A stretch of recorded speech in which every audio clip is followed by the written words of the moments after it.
Hi friends, welcome back to your channel Sandy's creative corner. நான் உங்கள் சந்தியா நந்தகுமார். இன்றைக்கி பார்த்திங்கன்னா 2 இன்ட்ரெஸ்டிங்கான டிஐஒய் ஹேர் ஆக்சசரிஸ் தான் பார்க்க போகிறோம். வாங்க அது எப்படி செய்கிறதுன்னு பார்க்கலாம். அதுக்கு முன்னாடி நம்ம சேனலை ஃபஸ்ட் டைம் பார்க்குறவங்களா இருந்திங்கன்னா மறக்காமல் சேனலை சப்ஸ்கிரைப் பண்ணி வச்சுக்கோங்க. அப்படியே பக்கத்தில் இருக்க பெல் ஐக்கானை ப்ரெஸ் பண்ணிங்கன்னா நோட்டிஃபிகேஷனில் என்னோடய சேனலோட வீடியோஸ் எல்லாமே உடனுக்குடன் வந்துடும். வாங்க வீடியோக்குள்ளே போகலாம். ஃபஸ்ட்டு டிஐஒய் செய்கிறதுக்காக இந்த மாதிரியான பேர்ல்ஸ் எடுத்து வச்சுருக்கேன். ஒரு பெரிய சைஸ் பேர்ல், அதுக்கப்புறம் மீடியம் சைஸில் ஒரு 4 பேர்லும், அதுக்கப்புறம் ஒரு சின்ன சைஸில் 2 பேர்லும் எடுத்து வச்சுருக்கேன். இதை வச்சு தான் நம்ம அசம்பிள் பண்ண போகிறோம். இதுக்கு copper wire 0.4 mm copper wire எடுத்திருக்கேன். இதை வச்சு தான் நம்ம ஹேர் ஆக்சசரி செய்ய போகிறோம். தேவையான அளவுக்கு ஒயரை கட் பண்ணி எடுத்திருக்கேன். இப்போது நம்ம பீடை இன்சர்ட் பண்ணலாம். ஃபஸ்ட்டு பெரிய பேர்லை நான் இன்சர்ட் பண்ணிக்கிறேன். இன்சர்ட் பண்ணிவிட்டு அடுத்ததாக என்ன பண்ண போகிறோன்னா, இந்த பக்கத்துலேருந்து ஆரம்பிக்கலாம். ஒரே மாதிரி இருக்கக்கூடிய 2 பீடு நான் எடுத்துக்கிறேன். ஃபஸ்ட்டு சரிசமமாக இந்த ஒயரை நம்ம சென்டர் பாயிண்ட்டாக மடக்கி விட்டுக்கலாம். இந்த பீடை சென்டராக வச்சுட்டு அதுக்கப்புறம் இந்த பீடை ஃபஸ்ட்டு கோக்க ஆரம்பிக்கலாம். இப்போ கோத்தாச்சு. இப்போ இதே சைஸில் இருக்கக்கூடிய இன்னொரு பேர்லையும் நம்ம இன்சர்ட் பண்ணிக்கலாம். இப்போது அதை விட சின்னதாக இருக்கக்கூடிய அடுத்த பேர்லை நான் இன்சர்ட் பண்ணுறேன். இன்சர்ட் பண்ணிவிட்டு இப்போ இந்த பேர்லை விட்டுட்டு இருக்கக்கூடிய அந்த 2 பேர்லில் இன்சர்ட் பண்ணுங்கள். இந்த ஒயரை இது போல் இன்சர்ட் பண்ணிவிட்டு ஒயரை இப்படி கொண்டு வந்துடுங்க வெளியில். அதுக்கப்புறம் இந்த பெரிய பேர்லில் இப்படி கொண்டு வாங்க. கொண்டு நல்லா டைட்டாக பிடிச்சி இழுத்திங்கன்னா இந்த இடத்துல அப்படியே உங்களுக்கு ஸ்டிஃபாக நின்றுடும். இப்போது இதே மாதிரி நம்ம இந்த பக்கமும் 2 பெரிய பேர்லையும் இன்சர்ட் பண்ணிக்கலாம். ஃபஸ்ட்டு அதுக்கப்புறம் அந்த சின்ன பேர்லை இன்சர்ட் பண்ணிடலாம். ஃபஸ்ட்டு பண்ண மாதிரி அந்த பேர்லை மட்டும் விட்டுட்டு மற்ற 2 பேர்லையும் இந்த ஒயரை இன்சர்ட் பண்ணுங்கள். மறுபடியும் உள்ளுக்குள்ளார இப்படி ஒயரை இழுத்து அட்ஜஸ்ட் பண்ணிக்கோங்க. அதுக்கப்புறம் அந்த பெரிய பேர்லில் இன்சர்ட் பண்ணிவிட்டு இப்படி க்ராஸ் மாதிரி கொண்டு வந்துடுங்க இந்த ஒயரை.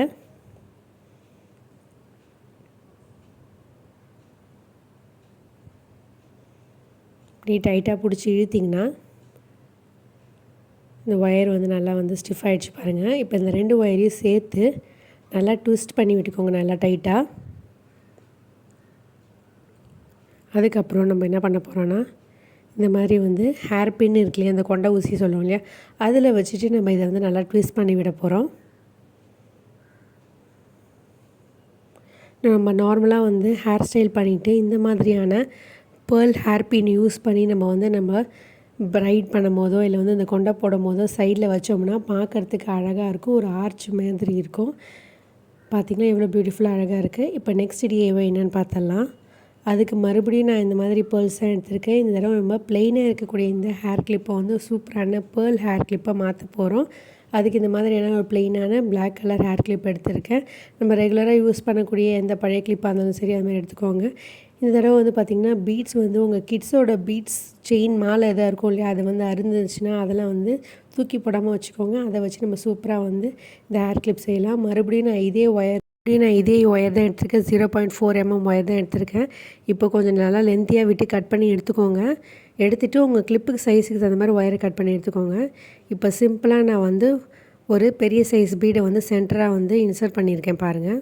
இப்போ ஒயரை ஈக்குவலாக வச்சுட்டு அதுக்கப்புறம் இந்த பக்கம் ஒரு சின்ன பீடும் லெஃப்ட் சைடில் இன்னொரு பீடையும் இப்படி கோத்துருங்க. பார்த்திங்கன்னா பெரிய பீடு நடுவில் இருக்கும், 2 சின்ன சைஸ் பீடு இப்படி இருக்குது பாருங்கள். இப்போ மறுபடியும் ஒரு பீடை சென்டராக இன்சர்ட் பண்ணுறேன். இது பெரிய பீடு. இதை இப்படி கிறிஸ் க்ராஸாக இன்சர்ட் பண்ணி இப்படி பிடிச்சி நல்லா டைட்டாக இழுத்திங்கன்னா ஒரு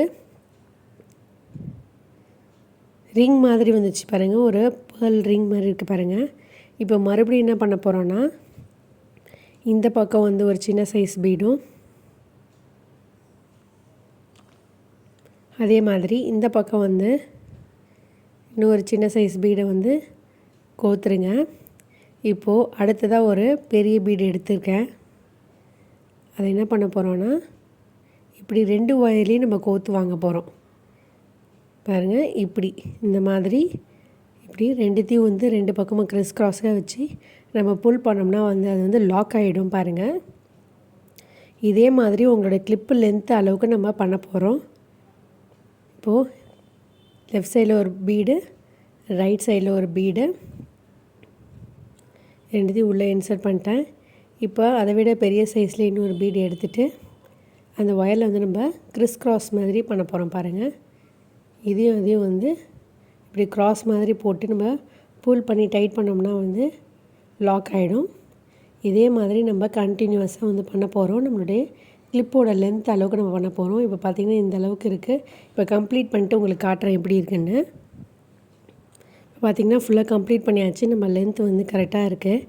இப்போ நம்ம ஒயரை அப்படியே நம்ம ட்விஸ்ட் பண்ணிவிட்டு கட் பண்ணி எடுக்க வேண்டியதான்.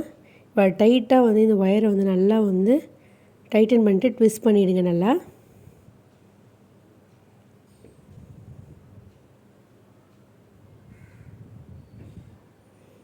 ஓரளவுக்கு நல்லா டைட்டாக ட்விஸ்ட் பண்ணதுக்கப்புறம் தேவையான அளவுக்கு லென்த் விட்டுருங்க. எக்ஸஸாக இருக்கக்கூடிய ஒயரை வந்து கட் பண்ணி எடுத்துடலாம்.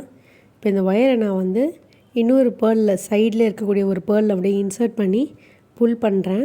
அப்போ தான் வந்து நல்லா ரிமூவ் ஆகாமல் இந்த ஷார்ப் எட்ஜ் வந்து பாயிண்டடாக இல்லாமல் வந்து இது மாதிரி இருக்கும். இப்போ இந்த இடத்துல நம்ம வந்து எக்ஸஸாக இருக்கக்கூடிய ஒயரை வந்து கட் பண்ணி எடுத்துடலாம்.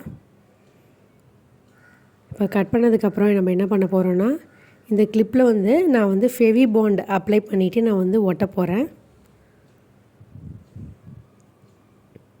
இப்படி ஃபெவி பாண்ட் வந்து அப்ளை பண்ணிவிட்டு இதை வந்து ஒரு 2 நிமிஷம் போல் அப்படி கையிலே வந்து பிடிச்சிருந்திங்கன்னா நல்லா செட் ஆகிடும். அதுக்கப்புறம் வந்து இதை வந்து நம்ம டச் பண்ணாமல் வந்து ஒரு 1/2 அன் ஹவர் போல் வந்து அப்படியே விட்டுட்டோம்னா நல்லா வந்து காஞ்சிடும் ஃப்ரெண்ட்ஸ். இது வந்து ஒரு 1/2 மணி நேரம் போல் நல்லா காயட்டும். இப்போ பார்த்திங்கன்னா நல்லா காஞ்சிருச்சு. நம்ம கிளிப்பை வந்து சூப்பராக வந்து ஹேரில் வந்து பயன்படுத்தலாம் பாருங்கள். ஒரு சூப்பரான பியூட்டிஃபுல்லான ஹேர் கிளிப் சிம்பிளாக அழகாக வீட்டிலே இருக்கக்கூடிய பீட்ஸ் அண்ட் கிளிப்பை வச்சு சூப்பராக ரெடி பண்ணிட்டோம் பாருங்கள். கண்டிப்பாக நீங்கள் எல்லாருமே ட்ரை பண்ணி பார்ப்பீங்கன்னு நினைக்கிறேன்.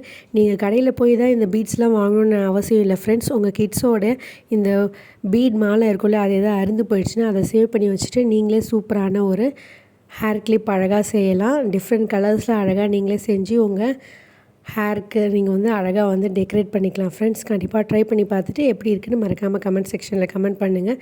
மீண்டும் ஒரு இன்ட்ரெஸ்டிங்கான ஐடியாவோடு உங்களை சந்திக்கும் வரை until then it's me signing off. Take care. Bye.